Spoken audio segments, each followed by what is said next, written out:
کہ اس وطن عزیز پاکستان سے وفا کرنا، اس ملک کے ساتھ وفا کرنا، یہ ہمارے بزرگوں نے بنایا ہوا ہے اور اس ملک کی بنیادوں میں 10 لاکھ شہیدوں کا خون ہے، اور اس ملک میں اتنی دیر تک امن نہیں آ سکتا، اتنی دیر تک چین نہیں آ سکتا جب تک نظام رسول نہیں آتا ہے۔ اس لیے کہ اس وقت ہم نے اللہ سے وعدہ کیا تھا۔ اصغر صدائی کو میں ملا ہوں خود، جس نے یہ نعرہ ایجاد کیا تھا۔ وہ پڑھ رہا تھا کالج میں، ایک ہندو لڑکے نے کہا پاکستان کا مطلب کیا؟ اس کی زبان سے بے ساختہ نکلا لا الہ الا اللہ۔ پھر یہ ہندوستان کے طول و عرض میں اہل ایمان کا نعرہ بن گیا، سب یہی نعرہ مارتے تھے پاکستان کا مطلب کیا؟ لا الہ الا اللہ۔ یہ ہم نے اللہ سے عہد کیا تھا کہ یہاں لا الہ الا اللہ کا نفاذ ہوگا، اور آگے نعرہ کی تکمیل یوں تھی کہ پاکستان کا مطلب کیا؟ لا الہ الا اللہ۔ قانون شہادت کیا ہوگا؟ محمد رسول اللہ۔ آج ہم نے غداری کیا اس نعرے سے، یہاں لا الہ الا اللہ کا نفاذ نہیں ہے، یہاں ہم امریکہ کو خدا مان کے بیٹھے ہوئے ہیں، ان کے آگے ہاتھ جوڑتے ہیں، واشنگٹن کو اپنا قبلہ کعبہ بنایا ہوا ہے، اور اس کے نتیجے کے اندر ہم رسوا ہو رہے ہیں اور ہمیں مزید کار مذلت میں گرایا جا رہا ہے۔ جو کچھ بھی ہو رہا ہے یہ آپ کے سامنے ہے۔ حکمرانوں کی بات چھوڑو تو وہ اس قابل ہی نہیں ہے کہ ان کا ذکر بھی کیا جائے، وہ جس گراوٹ میں چلے گئے ہیں۔ اللہ کی بارگاہ میں یہ دعا کرو کہ اللہ ہمیں کوئی غیرت مند، کوئی صالح حضرت عمر بن عبدالعزیز کا کوئی جانشینی عطا فرما دے۔ اور یہ ہمارا قصور ہے، میں حکمرانوں کو گالی دینے کی بجائے میں کہتا ہوں ہم اپنا محاسبہ کریں۔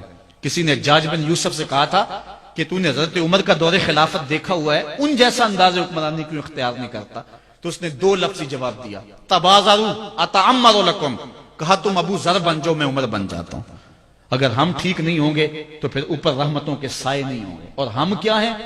ہم پتہ نہیں ہماری عقل کہاں چلی جاتی ہے۔ یہ جب الیکشن آتا ہے ڈگ ڈگی بجاتے ہیں، قوم پھر نعرے مارتی پھرتی ہے۔ میں نے کہا یار ہم اتنے گوئے گزرے ہیں، ان کمینہ صفت لوگوں کے نعرے لگائیں، یہ ہوتے کون ہیں کہ ہم ان کے نعرے لگائیں؟ آج کے اس کانفرنس میں ہم نے فیصلہ کر کے جانا ہے کہ آج کے بعد جب بھی نعرہ لگائیں گے سونے محمد کا نعرہ لگائیں گے، نعرے اپنے رسول کے لگائیں گے۔ یہ ہوتے کون ہیں؟ یہ ملک کو لوٹنے والے، یہ خائن، یہ بدکار، یہ اس لائق ہے کہ ہم ان کے نعرے لگائیں؟ قوم کی آنکھیں نہیں ہیں، کان نہیں ہیں؟ اللہ فرماتا علم نجعل لہ عینین ولسانا وشفتین وہدیناہ النجدین۔ ہم نے ایک نہیں 2 آنکھیں دی ہیں، ایک کان نہیں 2 کان دیے ہیں۔ کھول کے رکھو کان اور آنکھیں کھول کے رکھو اور تم دیکھو کون کہاں کھڑا ہے۔ ہم کہتے ہیں جی وہ نہیں تو چلو یہ صحیح، اس میں تھوڑے عیب ہیں، ہم کیوں چھوٹے بھی عیب کو اپنائیں؟ وہ بھی کل بڑا بن جاتا ہے، جس نے ملک کی ایک پائی بھی لوٹی ہے، جس نے ملک کا جو ہے وہ ایک جو ہے چھوٹے سے معاملے میں بھی غداری کی ہے، جس نے مداحنت کی ہے، جو امریکہ کے سامنے کبھی ایک بار بھی گھٹنے ٹیک چکا ہے، ہمارا اس سے کوئی تعلق نہیں۔ غلام خواجہ گیتی پناہم کہ در دینش ملوکیت حرام از۔ اقبال کہتا ہے میں تو اس آقا کا غلام ہوں کہ جو بادشاہوں کو الٹ کے رکھ دیتا ہے۔ ہم بادشاہوں کو نہیں مانتے، ہم محمد عربی کے نظام کے دعوے دار۔ میں نے سیالکوٹ میں کچھ باتیں کی تو کئی لوگ پریشان ہو گئے، پتہ نہیں اس نے الیکشن لڑنا ہے۔ میں نے کہا میں نے ممبری کیا کرنی ہے؟ اللہ نے مجھے رسول اللہ کا ممبر عطا کیا ہے، میں اس کو کیا سمجھتا ہوں؟ ہم اس کی پرواہ بھی نہیں کرتے۔ لیکن یہ بھی آپ کو بتاؤ ہم غیر سیاسی بھی نہیں ہیں۔ ادارت المصطفیٰ نے کبھی یہ نعرہ لگایا کہ ہم غیر سیاسی ہیں؟ ہم غیر سیاسی نہیں ہیں، ہم پورے سیاسی ہیں۔ کانت بنو اسرائیل یسوسون ہم الانبیاء، بنی اسرائیل کے نبی ان کو سیاست سکھایا کرتے تھے۔ ہم بے خبر نہیں ہیں، ہم جو ہے ان حالات سے بے خبر، ہم کھلی آنکھوں سے دیکھ رہے ہیں، اور ہم جانتے ہیں کہ اس ملک کا خیر خواہ کون ہے، اس ملک کا دشمن کون ہے۔ یہ ملک کسی کے جہیز میں نہیں ملا، شہیدوں کے خون پر یہ ملک قائم ہوا ہے۔ پوچھو ان بوڑھوں سے جو آگ اور خون کا سمندر گزر کر کے آئے ہیں، وہ شخص آج بھی موجود ہے کہ جس شخص نے مجھے یہ کہانی خود سنائی، وہ کہتا ہے کہ ہم ایک کماد کے کھیت میں چھپ گئے سکھوں سے بچتے ہوئے، اور وہ بیٹیاں اٹھا کے لے جاتے تھے، تو ایک بچہ تھا کھیت کے اندر گرمی کی وجہ سے وہ روتا تھا، اور باہر سکھ تھے گزر رہے تھے، تو سارے اس کی ماں کی طرف گھور گھور کے دیکھنے لگے کہ یہ بچہ ہمیں پکڑوا دے گا، تو ماں نے اپنے ہاتھوں سے اس بچے کا گلا دبا دیا۔ پاکستان یوں ہی نہیں بنا ہے، ماؤں کی گود سے بچے چھینے گئے اور کفام کی نوک پہ چڑھائے گئے، اور پھر ان بچوں کو پٹک کے زمین پہ مارا گیا، ان کے پیٹ پھٹے، انتڑیاں پھیل گئیں۔ ماں نے کیا کہا؟ پاکستان کا مطلب کیا؟ لا الہ الا اللہ۔ آج وہ ماں نہیں پوچھے گی تم کو، آج وہ بچہ قیامت میں ان حکمرانوں کا گریبان نہیں کھینچے گا۔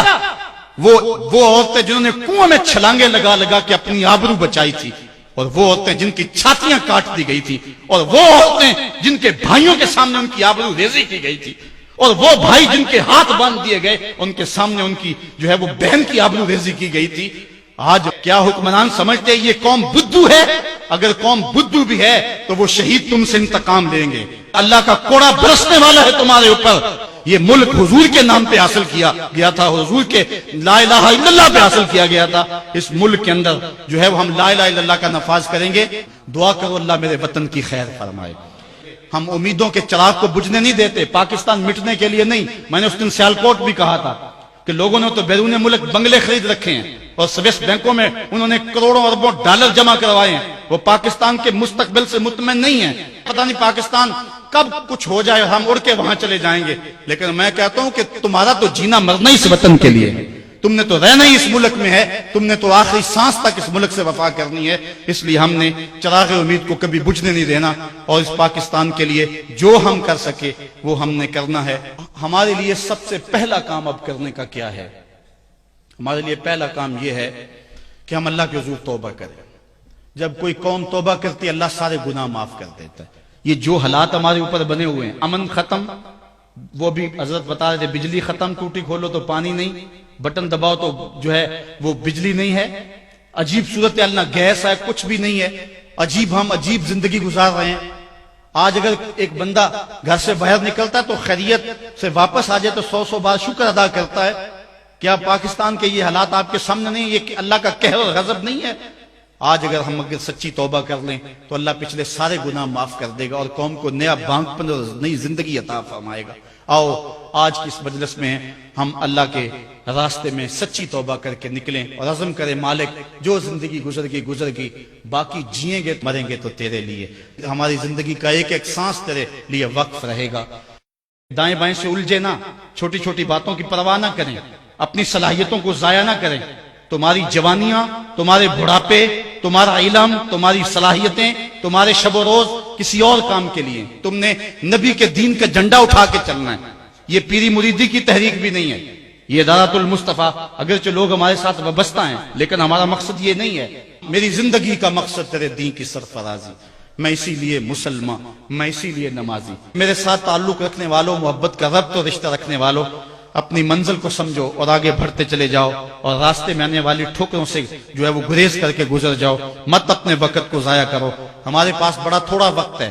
میں کہتا ہوں ہمارے پاس تو محبت کرنے کے لیے وقت نہیں ہے, نفرت کے لیے وقت کہاں سے نکالیں. اس لیے آگے چلتے چلے جاؤ اور راستے کو پاٹتے چلے جاؤ اور منزل کی طرف سفر جاری رکھو. قرآن کی نوکری کرتے رہو, یہی سعادت مندی ہے. آفاق کے ہر گوشے میں قرآن سنا کر دم لینا, اب رکنا نہیں, اب تھمنا نہیں, فردوس میں جا کر